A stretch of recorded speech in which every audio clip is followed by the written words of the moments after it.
BlackBusters. What cracking, family? We are back again for another episode of BlackBusters. Yes, indeed, the best movie review podcast in the world. Craig. In the world, Craig. In the world, Craig. Uh-huh. I am your host, Big John, along with my co-host. I got 2 for 20 tone. 2 for 20 tone. Right around the way. Right around the way. Right around the way, son. Hey, Arrow. yeah, 2 for 20 tone. Yeah, 2 Red for tops 20 and tone. the yellow tops. Red tops. We got red tops. Top. Whoa, we're the same thing, but they're still gonna crack you up. Hey, we gonna get straight to it, man. So, yeah, man.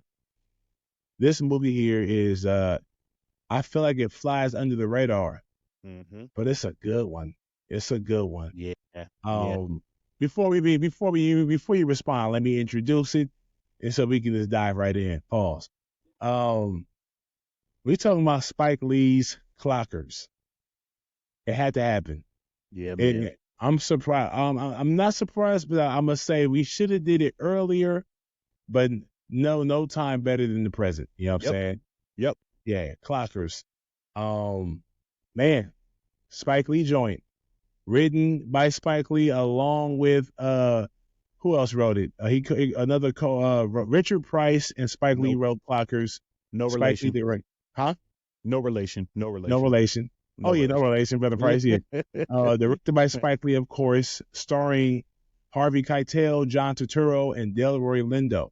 Also Keith David as well. And introducing the very talented Mekhi Phifer. What an introduction. What a great introduction. This is his first movie. Mm-hmm. He had never acted before, bro. Yeah. His first movie. Didn't expect to get the role. He was I think auditioning for just one of the corner boys, like the Fredro Stars and the Sticky Fingers and the Hassan Johnsons. He was trying to be one of those guys. He was expecting to try to get one of those places. Yeah. One of those jobs. And not end up landing the lead role. You know what I'm saying? But that happened. I mean, the divine intervention, man. God had that in store for him. And I think he murdered it. He was perfect for it. I think he was perfect for it. That's great casting. Yeah. What are your initial thoughts on this movie? Like, before we go into plot, character, theme, all the things that we normally do, what is your first take? Your initial thoughts on the movie? It's dark. Yeah. It's dark. It's gritty. I thought I think at the time, I'm not even sure if I knew that Mekhi Phifer was new. I knew he was a new face, but I didn't know who he was. And I don't even know if I knew at the time that this was his first movie. Mm-hmm. But I thought just like I'm gonna keep it 100. I know this movie, but I forgot that it was a Spike Lee joint. Yeah. So as the movie is coming on and the opening credits are rolling and the music is playing, I'm like, damn, you could tell whoever made this movie is very much influenced by Spike Lee. Mm-hmm. You could tell it was Spike Lee, and that's how dope of a filmmaker he is. Before you even see dialogue, before you hear and see actors and dialogue, you can tell just by the music, just by the pacing of the intro, the imagery, it's a Spike Lee joint. Yeah. And then when his name popped up, I said, of course, John. Like it's a movie that I forget about, but I never forget about the movie Clockers, but I forget about the Spike Lee joint movies. Yeah. You know what I'm saying? That's such a fair point. That's such a fair point, John. I feel the same way. It isn't until I'm watching a Spike Lee joint that I remember how much I love Spike Lee. Yeah. Right? Especially like Spike Lee in certain eras. And this movie was almost like Spike's indie movie era, right? I think this so. movie wasn't designed to be a big hit. It wasn't designed it's not Boys in the Hood or it's not Menace to Society. No. It's very specific. Yeah. You have to, in some ways, I think, search for the message, but it's a beautifully paced film. And he transports you into that Brooklyn project and you feel it. Like you feel it, the casting, the language, everything was so dynamic. You're right. It's dark. It does not portray the police well at all. No. It portrays them as being uncaring, Right. unyielding, Numb. numb, um, like like uninterested in the humanity of these people, right? Yeah. And I think the movie definitely did a great job of portraying that. It's just a really interesting, beautiful hood movie. That is like Spike Lee's hood movie. And I got to thinking, like, is this Spike Lee's only hood movie? Like, Mm-mm. I mean, we've got Do the Right Thing, but Do the Right Thing is almost an art movie, right? It's Like, still hood, but it's around the way. it's around the way. It's Like, like this is like a hood movie. this is great. Same as Crooklyn. You're right. You This know, like, might be because Crooklyn is a neighborhood movie. Like, Crooklyn is a neighborhood movie. It's not a hood movie to me, right? Do the it's Right a Thing neighborhood movie, not a hood movie. It's a neighborhood movie and not a hood movie. Clockers is a hood movie. It feels like a hood movie. And I don't know if Spike did a lot of these, but he certainly hit it out the park with this one. Yeah. He nailed it. This is what I love about Spike and other directors and writers that make these movies. He allows the people in these movies to seem so real. Like I felt Hassan. I mean, I call him Hassan, but like Fredro Starr's character, Sticky Fingers, Hassan. These are dudes from the block, and you thinking they all homeboys, and they kind of are, but they all are positioning for a spot. Yes, they kind of know that Strike, Mekhi Phifer's character, is the number one. He's the next up off the benches. You could tell that by the opening scene with them, where they're talking about conscious rappers and hood rappers and gangster rappers, and Fredro Starr is talking this mess, and he's like, man, by the way, man, you ain't even supposed to be over here. Get your ass up and go to your spot. You looking out. You the lookout. And then he ducked his head and walked off. Oh, he's in charge of that area with the benches. We see off top, without even saying that he's in charge, we see that he's in charge. Now, a lot of writers don't do that. A lot of writers be like, man, just because you're in charge, I mean, you can run this, teacher, tell them what to do. You don't gotta say that they're in charge. We saw all these dudes around the same age. All these guys are rough around the edges, kind of abrasive. No, very abrasive, cussing each other out, talking crazy, saying the craziest shit. But Strike's in charge, and we saw that in that one scene. Yeah, it was interesting. I thought about that, like, even the way Strike looked was different. I mean, even though these guys are all wearing, like, standard neighborhood gear, there was, like, a professionalism to Strike. From, like, the words that he wrote to, like, just the way he looked in general. You know, fashion is a big part of this movie. I always get reminded of the clothes that the corner boys are wearing. And Strike even dressed differently. Like sometimes he dressed like a yo, right? But other times he dressed like he could be like a sophomore at college, right? He like, dressed low key like Rodney. The young Rodney. Delroy Little's character. He wore like pants, tucked his shirt in sometimes. Or just like even though he had coveralls with no shirt on, but he had a coveralls on. He dressed unassuming almost. He didn't wear the baggy jeans with the Timbs all the time and the puff coat with the fur, the bubble coat fur. He didn't do all that. And he didn't really mess with nobody. Even that conversation when they were discussing like the gangsters, and they were like, well, you can't be no real gangster rapper if you ain't killed nobody, you ain't never been to prison. And you learn later on that a lot of these dudes on that bench had never been to prison or jail. When the police come, they walk off. You know what I'm saying? Or shoot anybody. Sticky Fingers character, he was like, you ain't never shot this guy ain't never shot nobody. He this and the other. He was like, when the last time you shot somebody? I ain't never shot nobody before, but I ain't never killed nobody before, but If you keep messing with me, man, I'm gonna do that now. Okay, so you just really a poser, bro. Yeah, yeah. You not really in the street like that. You a drug dealer corner boy. You a That corner ain't boy. really you ain't a stick up kid. You ain't a jacker. You trying to make money, hustling drugs. And there's a difference. You got some guys who are both. A lot of guys ain't ready to bust their gun. They ready to sell some drugs, and that's about it. Yep. You know what I'm saying? I want to go back to one of your earlier points that you made about the crew, about how they're friends, but they're really not. Right. Right?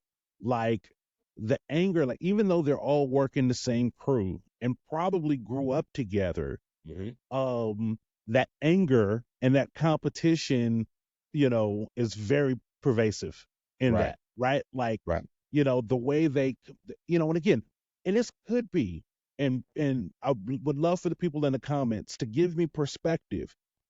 I think I understand what it's like to be from Brooklyn. I know that Brooklyn guys are very aggressive in how they talk to one another, right? Like, and so you may think like two guys are operating at 10 and on the verge of fighting, but that's really just how we talk. Like we just talk aggressive like that, right? My cousins, my family, they from New York. I'm like, how do y'all talk like this and no one fights? Sometimes they do fight. In Cali, you can't do that. Like in Cali, like watch what you say. Watch what you say and watch how you say it, because it could pop off. So as I'm watching Clockers, I'm trying to, I come to the same conclusion that you came with, which is these guys are crew, but there isn't a lot of love there. But I'm also mindful to be like, I'm not from Brooklyn. So I don't know if like every crew talks like this and they all like are super cool. It just looks like, like two dogs that you think are really scrapping, but they're really playing, right? But I got the sense from all of the other things that your point is correct, which is it's a friendship of convenience. They're almost like coworkers, right? Like, and less crew, less homies like that. Or we can look at it like this. There's a few things that happened, like Strike kept getting visits from police. And that can distance you from the crew. Like, hold on, why you keep having these conversations, with police? Yeah. But then he is the leader over there, so maybe that's why. Also, I think they might be friends through crew. Like, won't nobody mess with our crew, or else we gonna retaliate. We ride together. We ride together for sure, but there might be some, and then honestly, it's mostly Sticky Fingers and Strike. Yeah, Sticky Fingers character got the beef. So and it seems like Sticky Fingers is opposed to Scientific. Scientific is the one that always does too much. He's trying to be too tough, and Strike is like, bruh, you're not that. Just be quiet, chill, hustle, and that's it. Yeah, you know what I'm saying. Strike and the Scientific is the one to be. He wants to be the guy, and usually those guys are the ones that never really become good at being the leader because they want to be the leader so much. Because it's interesting, Ja, because if we go to Delroy Lindo's character, Rodney Little, a horrible, wonderful, complicated character. Yeah. Right? Like he's warped. He's very a scoundrel. He's a scoundrel. But like you could see, it's so weird with that character because I could see his ambition. I could also see that venom in him, the manipulated. Like, do I believe that like Rodney loved Strike? I think he did. But I think ultimately Rodney's business and Rodney's hustle was going to supersede everything. So it's like, so can two things be true at the same time? Like, can Rodney love Strike, but also put a gun in Strike's mouth if he thinks he's snitching? Like his best friend did to him. Yes. And then after his best friend became a fiend, a hype, he still stayed loyal to that same guy that made him kill his first person. You know what I'm saying? And put a shotgun in his mouth. Yeah. And forced him to kill somebody. That's crazy. But in that world, he was just doing that to make sure I have blood on my hands too, like he did, so we can both have something over each other, which would keep us loyal to each other. And that's literally how a lot of these guys think. You know what I'm saying? And that was Rodney's Rodney said, like, that's why I wanted when he They put killed Strike Derek. on the hit at what was it called? Ahab's. Ahab's. In a way, it was to graduate Strike to the next level. You want And to it get off goes the like, benches? yeah, I need you to do this. Ultimately, Rodney was happy it got done, but he wanted Strike to do it. Like, he Right. wanted Strike to do it. And that's where I think the movie is. It's dope. Like, I don't have nitpicks, but like, it doesn't make sense who was the trigger man. And I get what Spike was trying to say in terms of like the pressure of everything that Isaiah Washington's character was going through, right? Like, like the pressure and the anger and the frustration. But he was a real stand-up guy. I mean, he was by the book. The only thing that I could think about is that Strike knew how to manipulate his brother.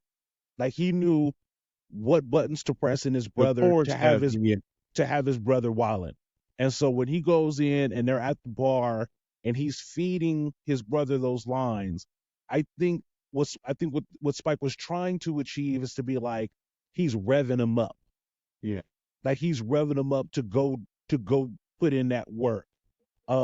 But it doesn't really make sense when you think about the character Right. and who he is. That part doesn't make a ton of sense. So, very true. Now, I'm going to keep it 100. I watched Clocker many years ago, and I liked it. So it was already in my book as one of the movies I love from Spike Lee. But I have to be honest, there were some things, some details about the film that I didn't remember. So it was exciting to rewatch the film after over probably a decade since I watched it last. And I'm watching it almost with new eyes. Like, oh, snap. Because I wasn't sure with Isaiah Washington's character being his older brother Victor, I wasn't sure if he was in the streets or not. The way they made it seem like Victor is an OG, not as old as Rodney, but he did a bid probably. He used to be a corner boy. He did his thing, and he's running a different operation somewhere else. Right. Maybe not as big and as deep as Rodney, pause, but he's still like a street dude that smashed on somebody who shot or killed somebody for less. Right. So he was trying to rev this dude up to be some type of like pedophile. Daryl, the Mark, the guy, the target that Rodney put Strike on. Yeah. Let me get my brother to do it because my brother's a shooter. My brother has done this before. He got the stomach for it, especially if I tell him that this dude is a deviant and he's beating up little girls and trying to take advantage of them sexually and physically. So that will get my brother to do it because that's not he's done that before. He's killed somebody for less. Right. So if he takes care of this problem for me, I can take credit for it, or the job will get done, and I can improve my position in Rodney's operation. Yeah, I know I don't have the stomach to be shooting dudes. Right. You know what I'm saying? I'm thinking Victor's character is used to the murder, is used to that street life, because you know what I'm saying. So as you keep watching the movie, you're like, oh no, Victor is a stand-up dude, 2 jobs, 2 kids, and a wife, trying to get back in his wife's good graces. You know what I'm saying? Like, that's why he's a good dude. Why would he?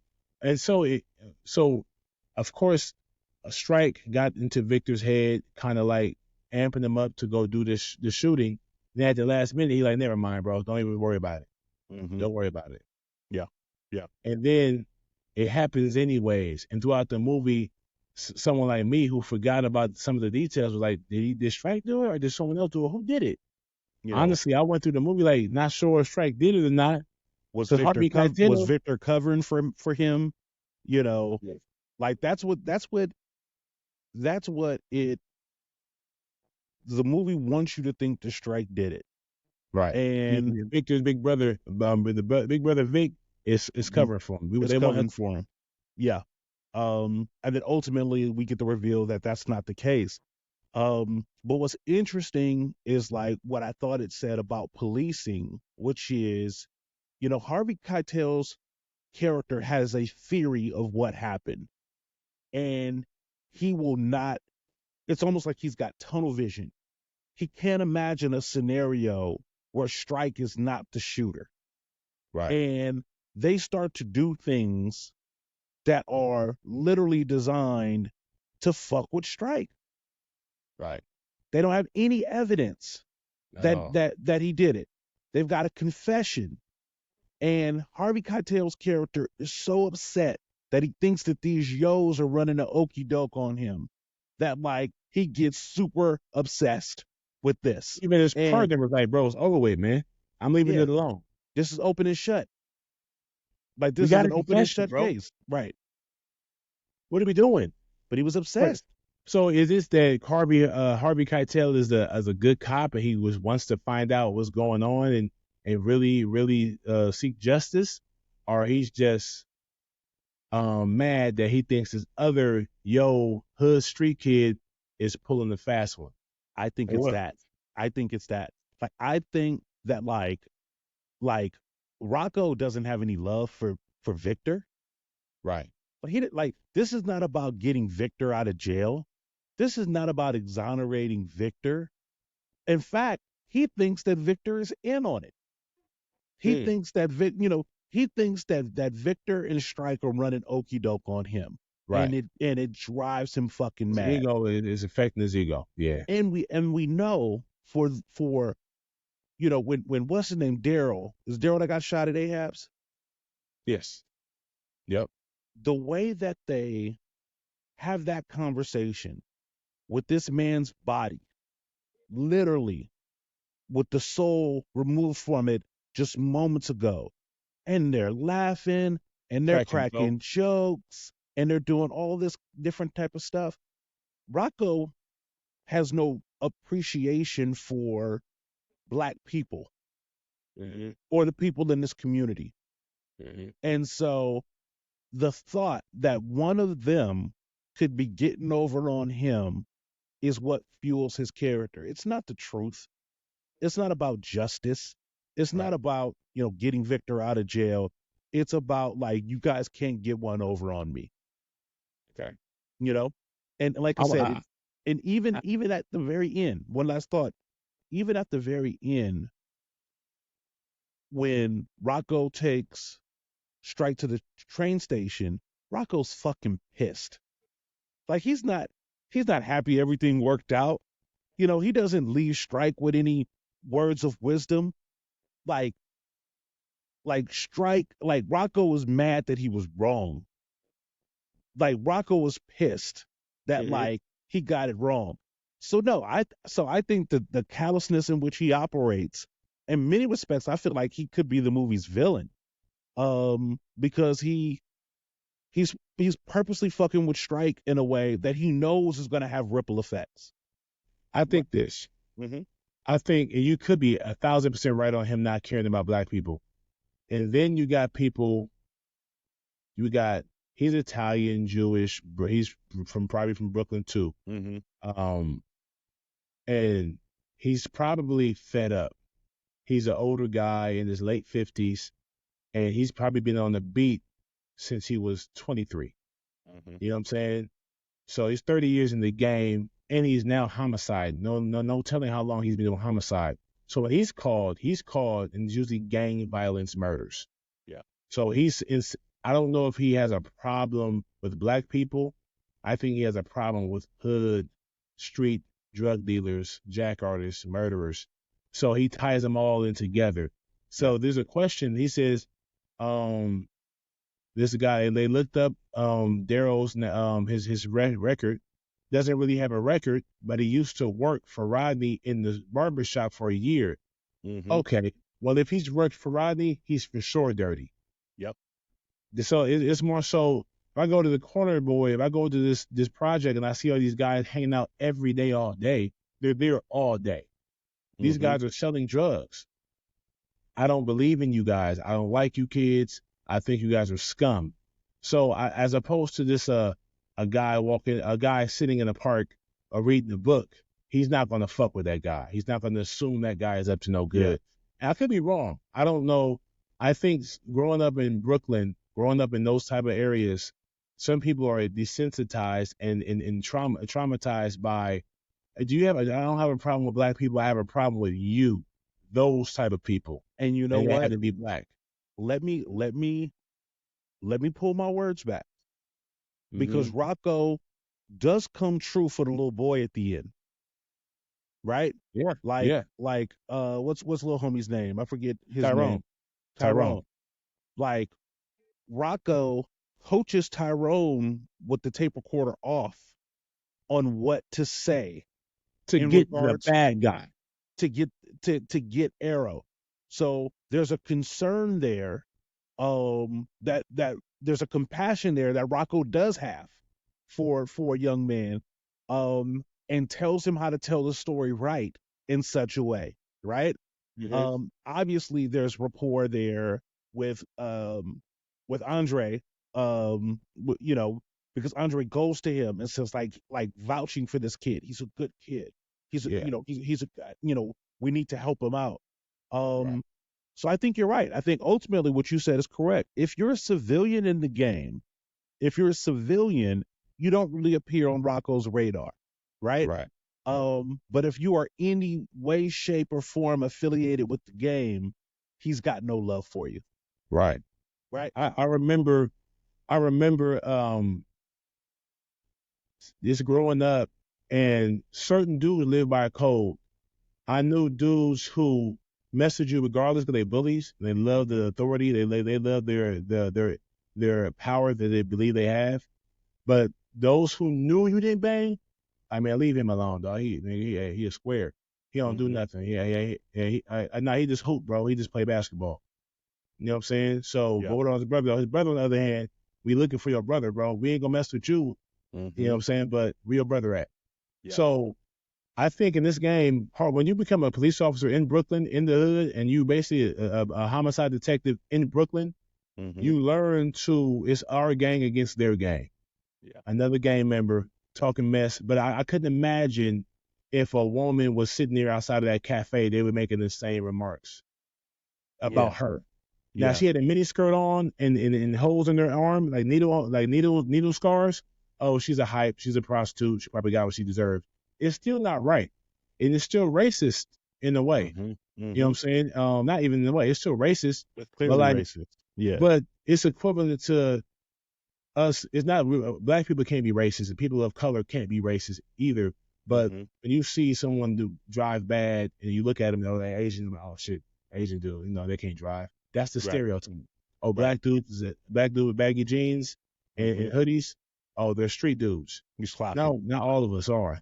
But a lot of them come across a situation where you can even be a black dude. As a growing up, if I saw a white person or a Mexican dude, I ain't tripping. But if I see a black dude, I got to see if he look like a gang member or not. Matter of fact, let me cross the street.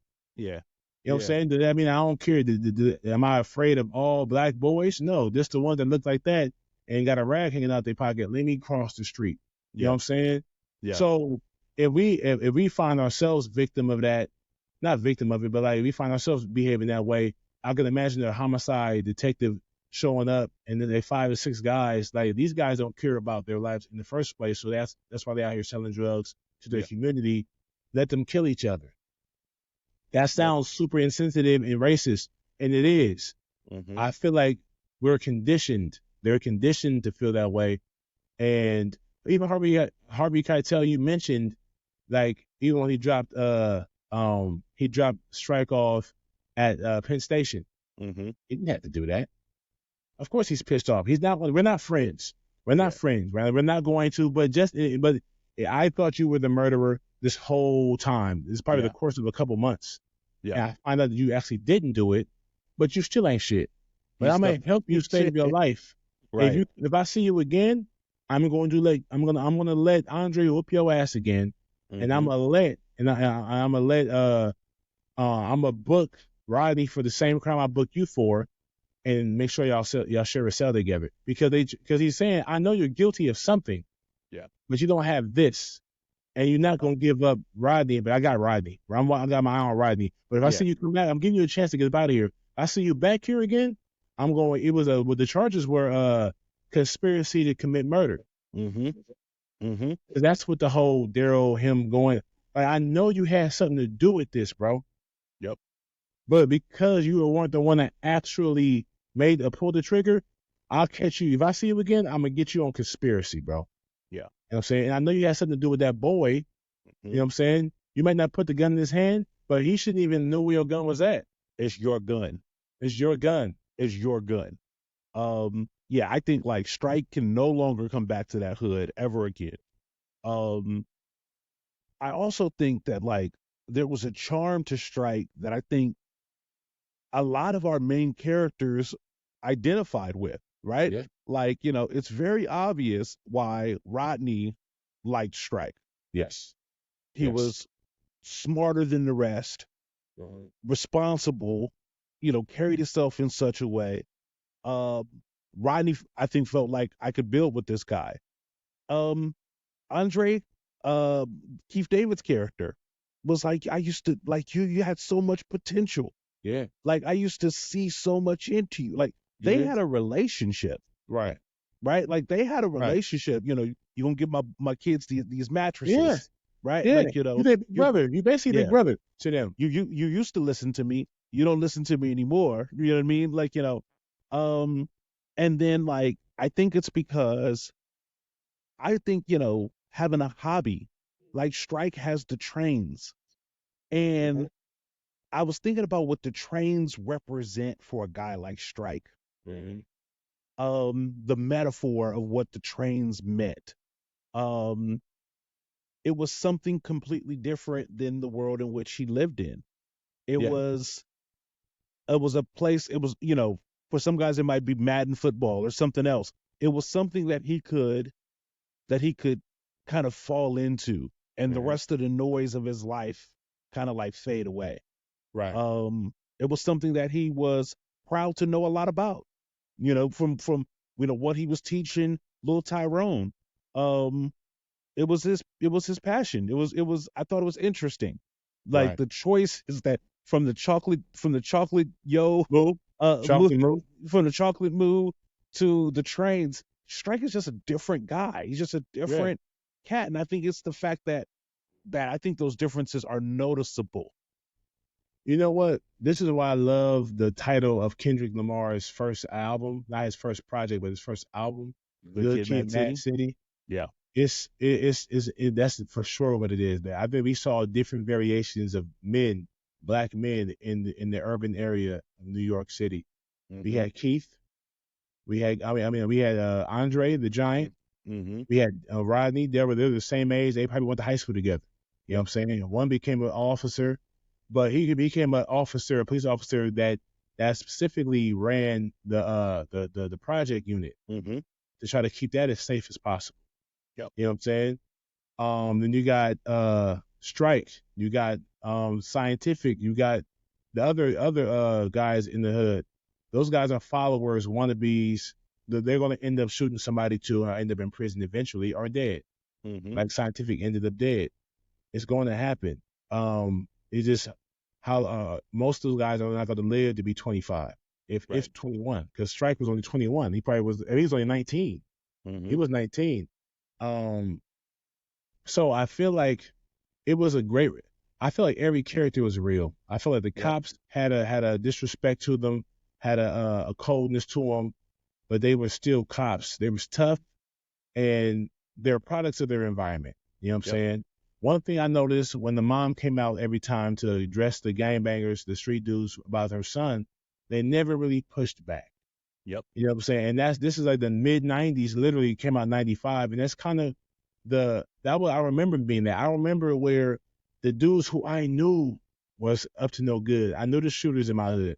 I knew the guys that when they came looking for somebody, that guy ain't gonna come around no more. Those guys would help my mom sometimes if I wasn't there, bring the groceries to the front door. Not go inside the house, but to the front door. Yeah. Same dudes. You know what I'm saying? That I knew that like were eventually going to be my big homies if I joined the hood. You know what I'm saying? If I got with the set. You know what I'm saying? But I didn't. But I still knew these dudes in my neighborhood. And these guys, I've seen them talk. I mean, I'm in the same alleyway or front of the house hearing these guys talk about what they did yesterday, what they're going to do. And I'm like, oh, these the same dudes. How you doing, Miss Pickett? So that's my mom. You know what I'm saying? Which is weird because like these are some of the hardest dudes in the city. But when the mothers came around, they all either got quiet or walked away. You know what I'm saying? And I think what's so interesting, it's another great point that you make. the character Regina Taylor, who plays the character Iris Jeter, she knows all of them. When she was out there running them down, she was like, I know your mother. Like, she was calling them by their real names, their government names, not their nicknames. I know your mother, Reginald. I know who you are. We used to live right next door to one another. So for her, this is not like Batman and Robin in Mask. She knows exactly who these boys are.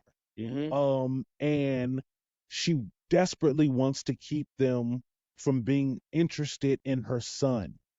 But the tough part is that her son is infatuated with their life. He wants to be down so bad. He wants to be Strike so bad. Start dressing like him. What he's doing is looking out the window and seeing what Strike has on. And he's going to his closet to find something similar. Yes. When they're cracking jokes, and he's the add-on laugh, like he's like 30 yards away, and you could tell he's part of the crew. He's not part. Exactly. But you could tell how intently he must have been listening to what they were saying, every word. And that laugh was like, can I sit with y'all? Yeah. Like, can I be down? Which is interesting because Strike's mentorship is so fucked up because of the way that Rodney mentored him. Like Strike's heart is in the right place. He sees a boy, his hair ain't been cut. He want to be down. And Strike needs something to invest in. He like the same way, like, Rodney was maybe interested in Strike, like Strike is interested in Tyrone. Right. And you could tell like he's trying to disperse wisdom, but it's the most fucked up wisdom ever. Right? Like he teach him about train in one scenes and then how to, chop up the coke in another, so crazy. It's just like, and then it just showed him where your gun is at. And threaten, if I ever catch you snorting or smoking coke and crack, I'm gonna kill you. Yeah, that's out of love, I guess. But same thing with Rodney. You go to Rodney's barbershop, it's about 8 to 15 boys in there. There's the younger boys out front that's aged 10 to 13, and then there's 16-year-olds to the 18-year-olds in the barbershop listening to him grooming these different grade, the elementary school kids, the middle school kids, the high school kids. They're all going to where he's building his army. You know what I'm saying? And so you can see, and then specifically, Strike is doing the same thing with Tyrone. Yeah. You can see the vicious cycle. Not even knowing it. Yeah. You know what I'm saying? He's teaching them good shit too, about the trains, history about the trains. That's dope. He also teaches them how to bag up. He's also teaching them, hey man, when you see someone like Errol, don't let him do nothing to you, man. You kill him if he get out of line. I'm gonna do that. I'm gonna do that. You should do the same. Not so fast forward to a month later, you see this dude Tyrone shoot Errol dead. Yeah. Shoot Errol dead. You know what I'm saying? It's like, bruh, you didn't pull the trigger or tell him to do it, but you did. Yeah. He's trying so much to be like you, and then he finds out, just like the homies is like, hey, yo, Strike, since you snitched, bro, your boy Errol looking for you. He hearing that too. Yeah. I'm going to protect the homie, the big homie, by killing Errol. I'm going to protect the big homie. Yes. Yes. Yeah, you created a monster. Yes. Good kid, Man City. Special big shout out. Errol was a fantastic character. Yeah. Like, that's the creep I be seeing in my sleep, right? Yeah. Like, just his mannerisms, like he was out there moving like a living zombie, bro. Like a zombie. It was such a physical performance, right? Just in terms of the face, the eyes, the way he would, scratch the neck. Such impressive choices by an actor. And then introducing his character with that speech, that conversation. Yeah. He knew he was what's the word? He was demented, or he knew he was doomed. Yeah. He knew my father was a preacher. He told me I'm gonna pay for this. He went to jail for killing the kid, and he's probably shooting up every day to try to ease that pain of memory. Yeah. You know what I'm saying? And Like he's trying to warn Strike to stay away. that's Like crazy. isn't that nuts? Isn't that crazy? Like he's trying in his fucked up way. Cause he's still he been for the hood his whole life. So he Right. ain't got no problem killing Strike. The game is the game. Like this is language that The Wire gave us, right? But Yeah. like at that particular moment, he's trying to tell Strike like there's a cost for this shit. You don't belong here. You should be somewhere else. Don't fuck with them trains, man. Yes. Leave Like it alone. he's trying to warn Strike and keep Strike away. It's so interesting that the most zombie, maybe the most cutthroat, is the one that's trying to warn Strike to stay away. And Strike it's not like he's determined to be a part of the game, but it's all he knows. And he's got Rodney whispering them sweet nothings in his ear. Seducing them.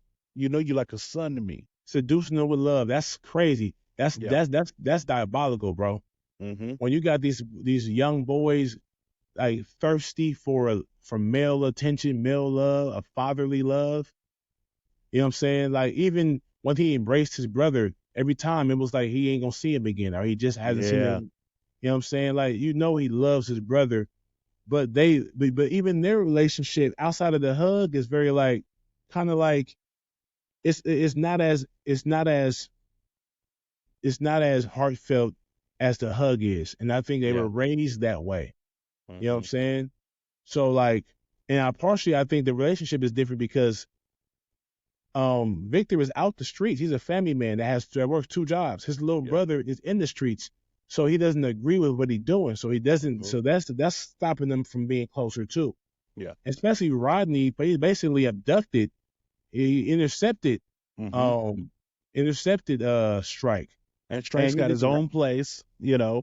But but even like wherever Strike lives, his landlord don't know he a part of the game. Right. Like wherever Strike lives, like the landlord is telling little Tyrone, your big brothers be like your big brother, right? So Strike is set up, you know, perfectly. I thought that what was interesting is that when Strike shows up to give Victor's wife that money, that relation it seemed like, you know what, there was a time where we were maybe all cool because she was not standoffish with him. She was not. She cared about him. She could tell that you could tell that she cared about him, and you could tell that she knew that Strike cared about her family, and Victor included. Right? There did not seem to be any beef. There seemed to be tremendous disappointment in Strike's mother. Right. Like, but there was not like a loss of love there either, because you know when mom shows up in the cell, she said, take your hands off my son, right? Like, you know, so she still cares. Like, you know, she's looking out the stoop and seeing what he's become. So it's like their family is fractured. Now we don't know what caused this fracture. We don't know if there was a dad in the picture, you know, and then, you know, because the mom is showing trophies in the house, and refers to both of my sons. Both of my sons used to do this. Both of my sons. So at some point there's a fracture, and in that fracture, Strike is for the streets, Victor is not. But there's still love. There's just, I think, distance between Strike and Victor. Yeah, because something happened. It seemed like Victor stayed straight straight and narrow. He listened to Andre just like his little brother did, but his brother fell victim to Rodney. And at one point in time, I almost want to guarantee you that Victor and Strike's mom used to be Irish Jeter, Tyrone's mother. Yeah.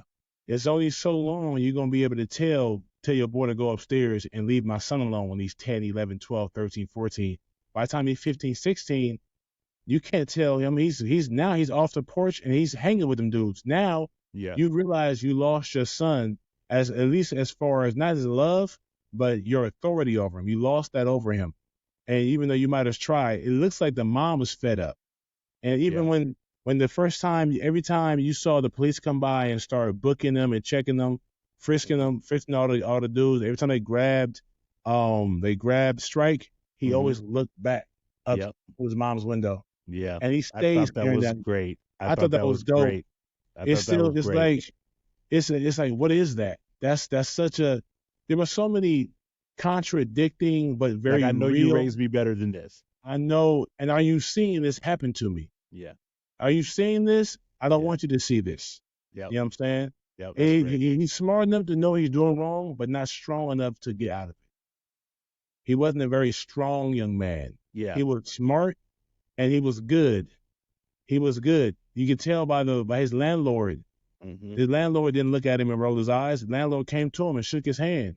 Yeah. You know what I'm saying? So he had the respect of the streets and the admiration of the elderly, or of the people of that even Andre, who was tough on him, but still was a tough father figure. Still respected him until he realized, oh man, you sending Tyrone down the same road you went down.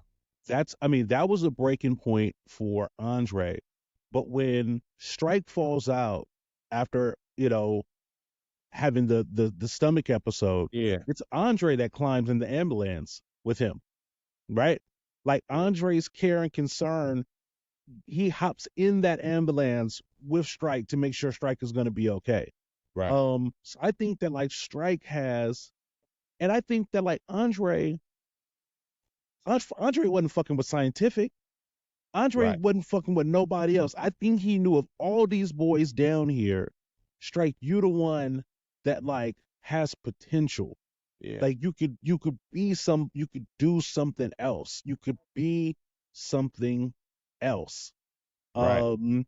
Which I thought was dope. Was it Andre who said, like, you got them trains, one day you should hop on one? I think it was Andre that said that to him. He said, have you ever been on a train that wasn't a subway? He was in a magazine, because he was sitting there on the benches looking at a train magazine. Yeah. I had a working theory that, like, maybe Strike and Victor's dad used to beat on their mom. And that's why Strike knew to plant that seed with Victor in the bar. Right. So, like, that was their trauma growing up, that, like, their dad was always beating on their mom. Maybe that's what caused the fracture, right? And that led to people to leave. But ultimately, Strike knows that, like, Victor hates woman beaters. Yeah. Hates, like, people that put hands on kids. And so that's why he was like, I know if I put this on him, it ain't in Victor to just walk past Daryl. Like, he gonna say something. Very true. I got this. I got two things. One, I still don't think that was a good enough at stake to go kill this dude you don't know. Right. Or you might have knew him at one point, but you forgot about him because he's a younger dude from around the way. Right. But, like, you go up there and just blast him right there in the parking lot outside of his job. Nah. However, and I think Spike, and I have very few times I need to critique this in the writing. The writing is usually brilliant. And I feel like they should have painted Daryl as a bigger asshole, or as a no good dude, because at this point he was just teasing Strike about having stomach issues, but he didn't see him. He was a loudmouth, kind of like a shit talker, like a goofball. You know what I'm saying? He didn't deserve to get his face blown off. Right. Unless he was real, we needed to see that he really was thieving, because honestly, we saw the type of guy that Rodney was. He was a manipulator, so he could have been lying. He could have just been trying to get rid of. Who knows? This is also a theory. Let's say that Daryl left after working at the barbershop for a year with Strike and Rodney, that he said, you know what, I don't want to do this no more. I'm 21 now, I'm 22. I'm going to go straight. Now I'm about to work my way up to becoming a manager of this diner. And I don't want nothing to do with you, Rodney. And Rodney, like, you going to leave me? I got something for you. You can never leave me. I'm going to get you killed. And tried to get Strike use strike to manipulate strike. That if you want to off them benches and you want to upgrade and you want a promotion, you got to take care of Daryl for me, just to get rid of Daryl. And that's what I was trying to. He could have been innocent. We needed a one scene or a half a scene, a couple shots would show that he really was stealing. He really was a thief. You know what I'm saying? We should have saw something. But him having that necklace with the gun, with the gun on it, live by the gun, die by the gun, kind of insinuated that he was still in the game. But we didn't know. Well, I wanted Daryl to deserve to die. He didn't. And this is based off of the information we got so far. My bad. Yeah. What I was trying to piece together was, I don't think Ahab's was a part of Rodney's operation. I don't think it was a part of Rodney's operation because of the way that Rodney was talking about what it would mean to have it as a front. Like he was talking about Ahab's like it was aspirational. Like we got to get this guy out so that we can get you in and you're part of my team. So when I think when they use the term that Rodney was stealing from him, it means Rodney is stealing business from him. Yeah. Right? Yeah. Not like taking money off the top and putting some in his pocket. Like he's getting fronted from somebody else, a different plug, and now he's going in there running his own solo operation, maybe. Right. Right. Because if Rodney was a part of if Daryl was a part of Rodney's operation, all Rodney would have to do is say, you don't work at Ahab's no more. I want you gone. Right? Like, So that would be an executive decision that Rodney could make. So I think the fact that like Rodney needed Daryl hit was because Daryl was not on Rodney's payroll. And and he wanted to get one of his people in the Ahabs because it was the perfect way to the perfect place to slang. And so that's why I think the hit was out on Daryl. And to that end, for Rodney's standpoint, it don't even really matter what, because again, like the whole stuff about Daryl being a bad person, that's all shit the Strike came up with to his brother. Right. All we know from Rodney is that I need him out and I need you to take him out. And this is the way you move up. And the way they had him die was almost like he wasn't expecting to get killed by nobody. Yes. Usually street niggas, when you put a gun out and shoot them once, they run and go and run for cover and try to pull out and shoot back. Like, he was unarmed. He wasn't, he trusted Strike. He knew Strike. You know what I'm saying? Yeah. He's teasing them like everyone else teasing each other on the benches in the projects. Like, just talking shit. You the little homie from around the way. What's up, little nigga? What you want here, nigga? What you want, nigga? You still here, nigga? Yeah. Like, we close. We close, bro. But he don't think that he about to get murdered. And damn sure didn't expect to get murdered by a dude he didn't even know, which is Victor. And why Victor went on and killed that dude, I don't think. I think he would have to find out more information. Not thinking that his brother was lying, but he's not a killer. For example, if you watch The Wire, do you remember when Michael told Chris, you know what I'm saying, told Chris about his mom's boyfriend? His stepfather be beating on his mom and beating his son, beating his brother, and Chris don't like that because Chris was abused as a kid. Yep. So he didn't even ask no questions. He went on and just murdered dude because you're a child abuser and a woman abuser. You deserve to die. I'm gonna stomp your head in. Yep. He's already a killer. He's probably killed 12 guys already in the last 5 years. He's done it before. So this ain't nothing. Yep. And you deserve it too. You're out of there. Yep. This wasn't the same case with Isaiah Washington's character. Like, why? We needed him to be a little bit more street or maybe we finally found out exactly what happened when Victor, he confessed. He says, okay, I went over there to confront the guy. And the guy got hostile. The guy pushed me and he had a gun himself. Yeah. You know what I'm saying? And so I shot him out of self-defense. It could have still been self-defense, but for you to go over there and shoot him in cold blood just cause, it doesn't make sense. It's the movie's forgivable flaw. Right. I agree. It's forgivable. It's the forgivable flaw. If I'm really, grading, it's a hell of a weak plot point. Right? I'm gonna get my square brother who has a wife and 2 kids and 2 jobs that's trying hard to make his marriage work and keep his family together. Yeah. I'm gonna go out there and do it because my little brother comes in and says it's a guy across the street that be taking advantage of little girls and beating them up if they don't give him the sex he wants. Yeah. Yeah, but I'm just saying something. It doesn't make sense. Oh, I'm gonna go over there and kill that guy then. Yeah. No, not when you haven't been doing that. You know what I'm And saying? they try to make the point. They try to make the point that Victor was just so tired. He was so tired, and I get that. But that's not, from my experience, that's not how men break. Like, if you don't have that evil in you, the only way that makes sense for Victor to do that is if there was some money in it for him to get his family out the projects. Yeah. Then you could take Victor, tired of working chances. Yeah. Get that bread and get up out of there. Victor is tired of working 2 to 3 jobs. He wants to get his family out the hood, and this is the way. All he's got to do is kill this guy who's a woman beater anyway, and I can make $10,000 and get my family out the hood. Now that makes sense. Yeah, that's a quick conversation. Yes, that's not what happened. Right. Or if the girl was his daughter. Yes. Or the niece, you know what I'm saying? And some time to kill shit, right? Yeah. But or if he was fed up to the point where fed up with the street life, with the thugs, and his wife got mugged a couple of times, and he can't do nothing about it because he's not the police. The police ain't doing nothing about it, so he takes matters into his own hands. That makes more sense if that was his character plot, his character, you know what I'm saying, backstory. All of that makes more sense than what we saw. Like in Juice, I mean, like in New Jack City, where old man, I forget his name, killed Nino at the courthouse. He was tired. He was fed up. I can see him calling his wife or his grandkids and like, I'm tired of this. No one's doing nothing about it. He's getting off for the last time. I'm gonna take matters to my own hands and let this guy go. If that happened with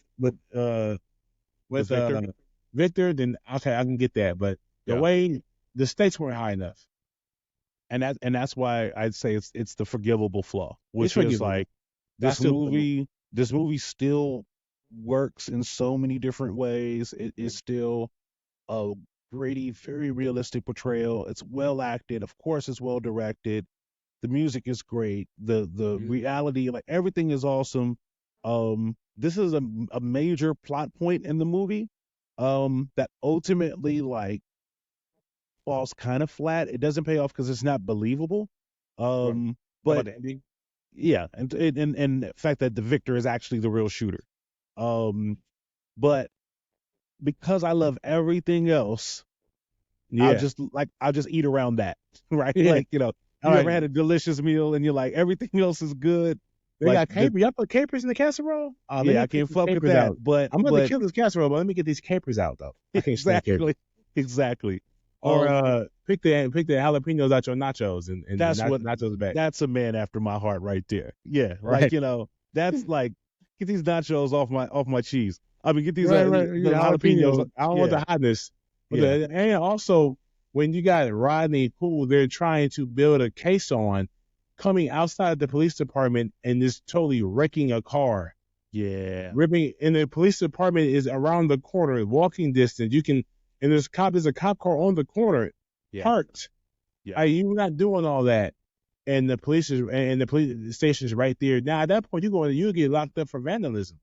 I mean, Rodney is hella obvious the entire movie, right? Like, he's so obvious, like all the time. Whenever Stryker's getting out of trouble, either Rodney or Arrow is there, like eyeballing. So it's you can draw a direct line from Strike to Rodney. It's interesting because like I make the comparison to The Wire, which is I think great because I think that like you got a lot of the same ingredients. Right. Just The Wire kind of takes more time. It's the Clockers and The Wire are very fucking similar in terms of, if we had gotten more time to get to know these characters, to get to know Rocco and get to know, but it's almost kind of like Rodney was trying to build his organization because he didn't have any muscle. Right. Like Arrow was his protector, but Arrow is almost out of the game anyway. Liability. He's a liability. He's supposed to be out there looking for a strike to kill him, and he's over there hyped out. He's over there, right? Tripping because Rodney doesn't have any muscle yet, right? Like He's got no all he has in this organization right now is the kids. He's still working the store. He's still working the store and still working the barbershop. So whatever bread he's getting ain't enough for him to step out. And maybe that's why he wants Ahab so bad, because he's trying to step off the up. corners. He's trying to get off the corners and into an establishment. Yep. He even said it. I'm doing too much business outside of my barbershop. Mm-hmm. Like he's making drops right out across the street. Yeah. You know what I'm saying? Yeah. So yeah. Okay. Let's get into some awards. All right. Who's the MVP? Who's the MVP of Clockers? MVP of Clockers. Damn. That's tough. You would think it's not. You would think the main character would typically be the MVP, but he made too many mistakes. He made too many mistakes. Yeah. Yeah. The MVP of Clockers is Rocco. You think it's Rocco? Yeah. This is why. He's the reason he eventually got somebody finally got through the strike and got Strike to leave. He saved Strike's life. He saved Strike's life, and he wasn't trying to. He was trying to put him behind bars for life on the murder he really thought he committed. So he was doing good detective work. He went to the family to listen to what kind of he did a due diligence, right? He did his protocol. He went to Victor's job, both his jobs, to learn what type of person he was. Who was he to other people outside of his loved ones? Yeah. And people had nothing good to say, nothing but good things to say about him. So everything still pointed back to his little brother Strike. I'm doing my job as a detective. I'm going to find out the truth. And he didn't believe the truth of self-defense. Yeah. And he ended up being wrong about that, but in the process, he almost got Strike killed. But really, Strike should be in jail for conspiracy because he planted that in his older brother's back. He planted the battery in his back and the thought in his head. So no. The reason why all this is happening, I watched the movie myself and I was like, damn, all this bad shit is happening to Strike, man. He didn't kill nobody, man. He's a corner boy, yeah, but he's not really a deviant. He's not a bad dude. You know what I'm saying? He's trying to show love to a younger dude in Tyrone the best way he knows. He's not a bad kid. He's a good kid in that city. However, this whole thing, he blew the spot up because he got his brother indirectly to kill a guy that he was supposed to kill. He didn't have the heart for it. Yeah, you've said so much. No, I know. No, but I think you're winning here. There's a scene where you see Strike still at the crime scene after Daryl has been killed, and he almost looks surprised. Yeah. Like he almost looks shook. Like I can't believe my bro did it. I think you're right. I wanted to say that I thought Strike was the MVP because me too. His portrayal, is so, the character is so real to me and likable and livable, and you're very likable. But the truth of the matter is that I think Rocco does save his life, because if Rocco just accepts Victor as the killer over the showcase, then things settle down. And he never gets labeled a snitch. He never gets labeled a snitch. On him. He stays in the game. He moves into Ahab, but eventually Rodney is going to need him to be a killer, right? And Rodney needed him to be a killer then, but was willing to accept, okay, anyway, niggas dead, whatever. But eventually, Strike was going to jail, or Strike was going to get killed. And it was Rocco's persistence of fighting for the truth, even though the way it played out was the way it was. Rocco didn't believe Victor when Victor said it was self-defense. But ultimately, it's Rocco's actions that ultimately set both Victor free and Strike free. And both get another shot at life. And it's all because of Rocco's dogged approach to criminal investigation. So I think you're right. I think he's the MVP. And he's not he's the MVP. He's not a quarterback or a running back. Yeah. He's like a safety that got 2 picks and like 9 tackles and 1 forced fumble. He's the MVP.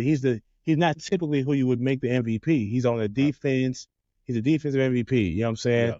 But or he's a tight end that scored 3 touchdowns and 107 yards off of 8 catches. You know what I'm saying? He's that guy's the MVP, and he's normally the quarterback or the running back or a receiver. Right. However, Harvey Keitel's character Rocco, I believe is another reason why I believe he's the MVP, because as much as he was talking mess about the dead Daryl, what's his last name? I keep wanting to say his last name. Daryl. Hold on, I'm gonna get it. My bad. I'm gonna get it. Is it? I don't think it's in here. Rodney, Strike, Under the Giant, Tyrone is Pee Wee. Damn, I don't think he's in the top. He's in the. But anyhow, Daryl. I think it wasn't Barnes, but it was Daryl something. Him. They had no. They were insensitive about this. Daryl Adams. Daryl Adams. Yes. Daryl Adams. He was insensitive about that, but he did not want to send an innocent man to jail for life. He ruined his life. He kept saying he has a wife and 2 kids with 2 jobs. Like and with no record. John Turturro character, his partner was like, bro, who cares, man? He cared. This is not right. So of course he feels some way about the world that he lives in, that he's doing detective work in. He don't care about the scum, the black people, the black and brown that are out there, like ruining the neighborhood. Those people he hates. Right. But if someone is going to, this innocent man is going to take the blame for his hood little brother, his scum little brother, I'm not going to let that happen. Not on my watch. Yeah. The scum needs to go to jail, not the innocent brother that's trying to protect his little brother. I'm not letting that happen. Yeah. So one more point I want to say about that. He definitely saved Strike's life.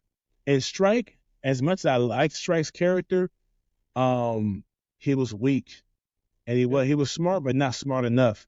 Yeah. He's the reason why Daryl Adams got murdered he's the reason why his brother murdered Daryl Adams, and he's the reason why Tyrone murdered Errol. He's Charles Manson. He didn't pull the trigger himself, but he got in people's heads and kind of convinced them that this is what should happen. I give Strike grace because you're right. He wasn't Manson. Rodney was Manson, right? Rodney manipulated Strike, right? Like, Strike was, he was still young, and he was in the trains, and he's just a corner boy, right? Like he's just a corner boy. I think I think it's easy to project Strike as being older than what he is. He was 19. Or what he was, right? At that particular time, he was young. He got manipulated by his father figure. He did not have the heart to kill. He didn't have the heart to kill. Right. And so, but he's making moves. He's clumsy.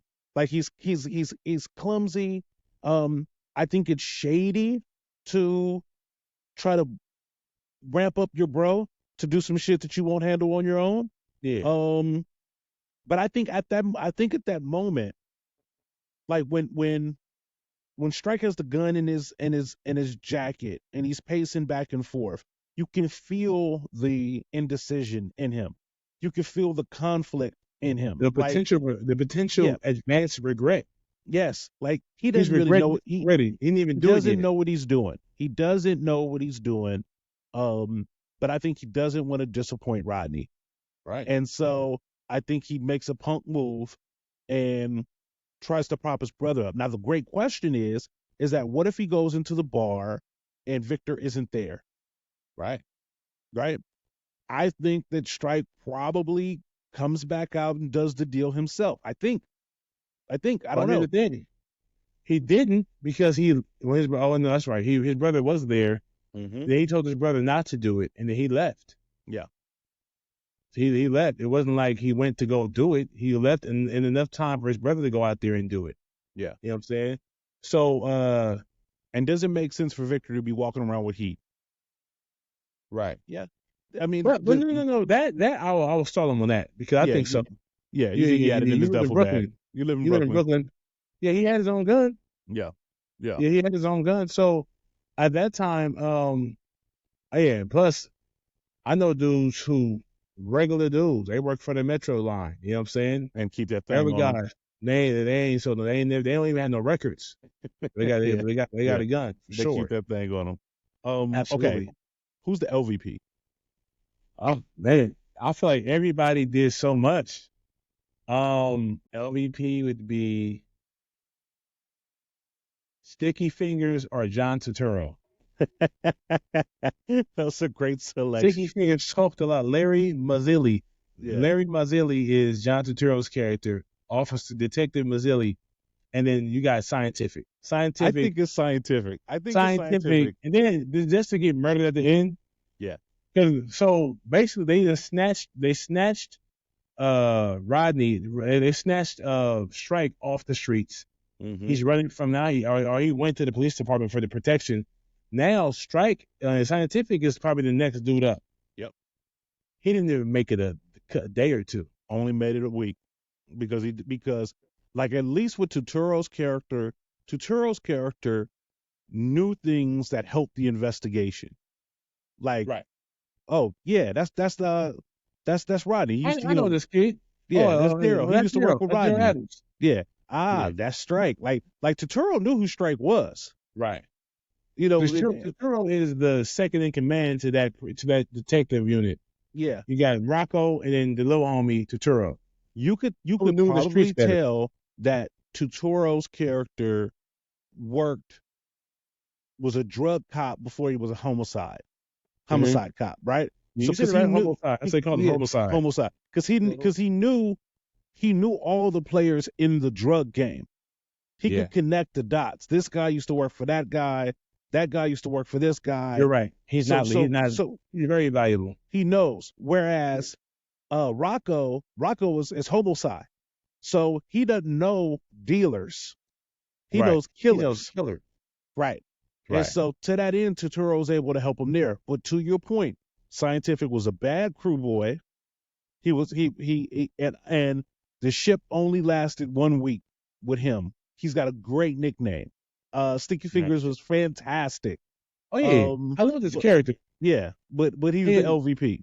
Hey, you notice when Mama Jeter, Tyrone's mom left, he started talking shit when she left. When she was there, he's sitting there not saying nothing. He's a buster. Yeah. Posing as a tough guy. You know what I'm saying? So he got what he deserved. He got what busters get. They get laid down. Before we go to awards, I thought that this would be a great time to bring back an old segment. Okay. What would Fresh do? Bruh, so here's the thing. After the movie was off, I was telling the homie Ken, I was like, Fresh is so much smarter at 13 or 14 than Strike was at 19. Yes. He would have finessed everything. He would have definitely got Rodney locked up. Mm-hmm. He would have got somebody other than his brother to murder Daryl. Mm-hmm. He would have done that. He would have for sure did it. He probably ended up getting Scientific to do it because Scientific is dumb. Shit. And you can, he would have got Scientific to murder Daryl and get taken down for it. And then Scientific would have probably ended up snitching on Rodney. Fresh would have found a way to get Rodney locked up, to get Victor out, to get the family on that train. Right? He got Arrow to OD. It got Arrow to OD, or got Scientific to kill Arrow, and would have got Tyrone into private school. Like Fresh would have had it all worked out. But you're right. Like out of all of these characters in Clockers, Fresh is smarter than them all. All of them. He's smarter than them all. So what would Fresh do? I'd love to see, because WWFD. Right. Exactly. What would Fresh do? Okay. Last point. Let's do awards on a scale of 5 Black Fist to 1 Black Fist. How do you rank Clockers? Clockers is a strong 4. 4.5. Yeah. You know, I say I give it a 4.5 because is it is it a classic? It's right there on the cusp. It's something I can keep watching, but it's not Juice. It's not New Jack City even. Yeah. It's right below. It's right barely. So if you got Clockers or Juice, it's better than New Jersey Drive for sure. But it's not as good as New Jack City. Yeah. I think you're looking at it the right way. And I think the criteria in which you're using to rank it, I think is spot on.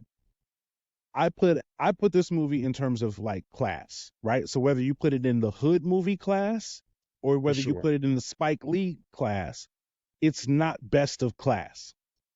Right? Like if you put it in the hood movie class, that means that it is now being ranked against Boys in the Hood, Menace to Society, New Jack City, Juice, and some of those others. And this movie, as wonderful as it is, as cinematic as it is just not as good as those. Right. So because it's not in the same class and those are all 5/5, I think that drops it down to 4. Now you go, okay, so where does it fit in the Spike Lee? If you put it in the Spike Lee category, it's a great movie, but it's not as good as Malcolm X, and not as good as Mo Better Blues, and not as good as Do the Right Thing. And so it's not as good as, it's just in a different class. Up there, I think it's right there with Jungle Fever though. So it might. So I might have jumped the gun. I think it's a 4. I think it could be like a 4.9999 with a bar. I don't think it's a 5-fister, but I think it's a very strong 4. And I think 4 is a great place for it to be. What might have changed if all due respect to Harvey Keitel, he did it. I would not want to switch him out. Nope. But if Harvey Keitel was Ice-T and Mario Van Peebles from New Jack City, and not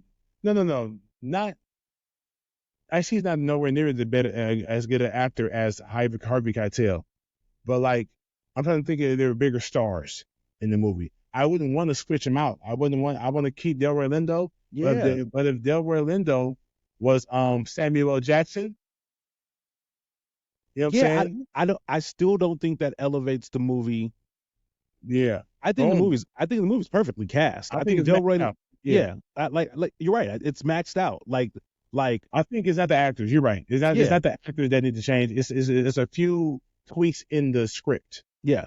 I mean, I would love if they remade, and maybe this is what they were trying to do with The Chi. I haven't watched The Chi. I should watch The Chi. But like I would love to see Clockers as like a 10-part HBO, miniseries, right? Yeah. Like if you give me more time with these characters. Mystery. I feel like the plot, the murder, this movie is based off of the initial murder in the first 10 to 15 minutes of the movie. Yes. The murder of Daryl Adams. That's where the movie really starts kicking up dust. It's not just, okay, let's try to get Rodney Little behind bars. Let's try to find out who murdered Daryl Adams. Let's start there. So if that was a whole season worth of detective work to find out, and we uncover so many other things that we didn't know that helped with the case, like a true detective type shit, then we're looking at a better movie. But the movie, slightly better movie. The movie is already great. And if you love Clockers, which a lot of people do, you love this movie. Like if I wasn't on a movie podcast, like I'd be like, Clockers is one of my favorite movies. I really love this movie. Yeah. Right. But like since now, 114, 102, whatever we are now I've got to find a place for Clockers in the overall rankings, right? And I'm comparing it. I'm comparing it. Yeah. When you review movies, you compare it to Fresh, compare it to other movies. You know what I mean? It's not as good as Fresh. It's not as good as Fresh. Not as good as Fresh. It's not, this is a different type of movie, but it is dealing with a man trying to change his ways, trying to get himself out of a situation. Let's do South Central soon. Oh. Okay. Let's do South Central soon. Bet. Bet. New car for Ray Ray. New house for Ray Ray. Dude, you know what I'm saying? Deuce. Deuce. You know what I'm saying? Yeah. Yeah. Okay. Man. Hell yeah. All right. So a strong 4.5. Yeah. Great. I mean, movie. Spike Lee has so many fives for me. I don't mind, and it's a legit 4.5 for me. And which is it's still a great movie. I'd watch it again. Yeah. I'd want to watch it again. As an actor, director, writer, I love watching movies where you see a director work with a new actor. Mm-hmm. Someone like Mekhi Phifer, people forget, like, he's a star athlete, he's a star actor, but he started off brand new, thrown in the fire, and I think he murdered it. Yeah. And I can see something where he got better at. I can see in his acting where he got so much better later. I can see the novice in his acting, but it was still good. It was still true. He looks like and acts like a corner boy, and he wasn't just a street ignorant kid. He had some intelligence, but he had the wrong upbringing and the wrong influence. Yeah. You know what I'm saying? Good kid, man. And what a career he's had. Like, that's what's so dope. Like, you know, like, I was watching this movie and I was going, did I see a star with him? Like, you know, like if somebody didn't know who he was and didn't know the career that he's had and just saw Clockers, and you asked them, like, what kind of career do you think that guy is going to have? Like, I think that, like, you could be like, I think that guy's a star, you know, because there was something special about the way he played Strike. Yeah. There, you know, like, there was just, it was you wanted him to win. Yeah. And I think what's so good, just one last little thought on Mekhi, is, in my opinion, he's maximized getting the most out of his machine. See, we don't compare Mekhi to a Denzel. Well, we don't compare Mekhi, but Mekhi has been a serious dramatic actor 20 plus years. Yeah. But, like, he doesn't give powerhouse performances, right? Like, he's not a Denzel, but he's an incredible actor that has done something that is very difficult for a lot of black actors to do, which is to continue to work. Yeah. He's continued to work. He's not Denzel, but most people aren't. Right. The people you can compare against Denzel is like the Isaiah Washingtons, the Jeffrey Wrights, the Don Cheadles. I won't even say he's not on that level, because he is in a way, because he performed in this one. Yes. One thing about him is he typically would play like the street thug, right? Like the Hassan Johnson that put with the braids, but Weebay from The Wire. Yeah. Weebay plays typically a street dude in most of his roles. This guy, Mekhi Phifer, he has a vulnerability in his performance. Like, he plays tough. He's a tough kid. But even when he not cowers, but he kind of like, he shows deference to Rodney. He lets Rodney snatch him up and punch him in the stomach, and he's sick the whole movie. He's sick, spitting up blood and throwing up.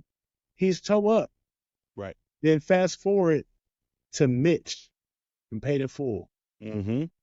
That's two different characters. Yep. And people might say, oh, he's playing a street dude. He's a street hustler. But Mitch was way smarter, and still smooth. Mitch was a guy that you liked, even though he was a drug dealer. Yeah. He took care of his brother. He was still doing wrong, but he had a smoothness about him, an air about him that you respected. Cameron's character, he was a dark cloud. Mitch wasn't that. So even though I feel like they're two different types of guys, two different types of characters, I think he brought a different personality, a different performance to that role. Mekhi Phifer was on 6 seasons of ER. Come on, the doctor, bro. That shows you the range that you know, went from corner boy to, you know, ER.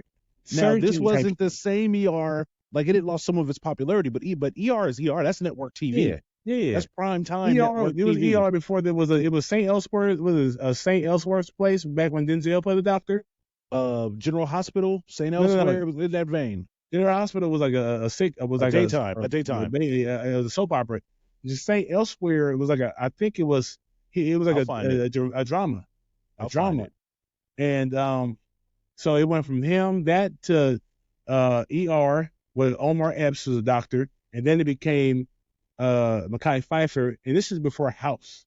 This is before Grey's Anatomy. You know what I'm saying? So he was doing it at a younger age. He could have still been playing Street Thugs and gangster. You know what I'm saying? So now, I mean, and his career is not over. You know what I'm saying? Who knows? He's still working. He's like he's 49. He's not even 50 yet. Yeah. So before I count him out as being in that tier, as a superstar or as a one of them ones, he's one of the ones for sure. I think he's one of them ones. Because it is in a Hollywood that only recently is starting to like really open up roles for black actors. Yeah. For a black actor to be at that level and to work that consistently after starting with hood roles. Again, like our actors don't always cross over. Right. Like our actors don't always cross over. They leave you in there. Cheeto has done it. Cheeto crossed over. Cheeto was hood movies first before he started doing other stuff. Mekhi has done it. To a certain extent, Omar Epps has done it. Yeah. Right. But to continue to work all those years and to not be like they're not like side characters. They're not like character actors. Right. These are like leading men with words to say and character arc and all of those things. Right. I think it's just a testament, man, to like just their accomplishment. And I think Mekhi Phifer, like I said, like you made a great point. He's not Denzel. Nobody is. Nobody is. But like he's had an amazing career. Yeah. And I think sometimes we forget, like, for sure, just how amazing his career has been. His performance in Soul Food, when he came in that that hair salon, I felt that. Yeah, I felt that. I said, this dude can go. He can work. I can see him playing Denzel's son. You know what I'm saying? I can see him playing, or the younger brother for sure. Because Denzel's about to be 70. He's 60 something right now. And Mekhi's about 49. Yeah, I can see that. I mean, I think honestly, there might be situations where the best is yet to come. I think Mekhi Phifer has other films he has other classic films that he's going to make. I agree. And again, and I think it's because like he hasn't even really put it in fourth gear. Right. I think there's a whole nother, angle and arc that's available to him. Mm-hmm. Like I never saw like Denzel Washington as an action star until he started doing Equalizer. And he didn't start doing Equalizer until he was like his 60s. Late 50s. Right. Yeah, 60s, right. And he's really good at that. So they say at least he can do it. Yeah. Denzel's amazing at it. You know what I'm saying? But bravo to Mekhi, bravo to Spike, another one. Bravo to Harvey Keitel. Isaiah Washington is another one. Like we could do a whole hour on him because Isaiah Washington's underrated and underappreciated. He's amazing. Yeah. He's dope. He's a Denzel-ish type actor for me. I think that like the Isaiah Washington story, something happened in his career that got him off the rails, and he's yet to recover from that. And I think that like again, like unfortunately we live in a very polarizing world where speaking your opinion, especially in Hollywood, right or wrong about it, can leave a taste in a trail. And I think that like the way he ended up leaving Grey's Anatomy, and some of the positions that he's taken politically recently, I think are unfortunately going to rob us of a performance of an amazing actor, right? And I don't need my actors to have the same political affiliations that I have. I don't always need my actors to have the same beliefs that I have. But, we live in a world where, like, you can get blackballed. And whether he deserved to be blackballed or not, like, that's not on me to say. But what is true is he's an amazing actor. That's, all of those other things aside, he's an amazing actor. Yeah. Yeah. Yep. Great show. Look forward to seeing him. Look forward to seeing him and Mekhi more stuff. Yes, sir. Yes, indeed. All right, y'all. Family. Clockers. Great film. Almost a classic-ish, if you will. That's it for this week. We're gonna probably do South Central sometime in the near future. Yep. I'm looking forward to that one. This movie has me wanting to see South Central. Perfect. Let's do it next. On the Black Bus South Central. South Central. Pause. Yeah, pause indeed. Outrageous. Crazy. So catch us next week, y'all. Be good at it. I'm your host, Big Ja, along with my co-host, 2 for 20 Tone. 2 for 20 Tone. Yellow top and red top. It's blue tops now. Yesterday's price is not today's. So yesterday's price is not today's price. Hey, you better watch out. Ronnie might be looking over your shoulder. You got them blue tops now. Hey, catch you next time, man. This is BlackBusters, the best movie review podcast in the world. Correct. Love y'all. Catch y'all when we want to hear our comments, and we're gonna check them out. And catch us next week, man. Peace. Pew to the max. BlackBusters.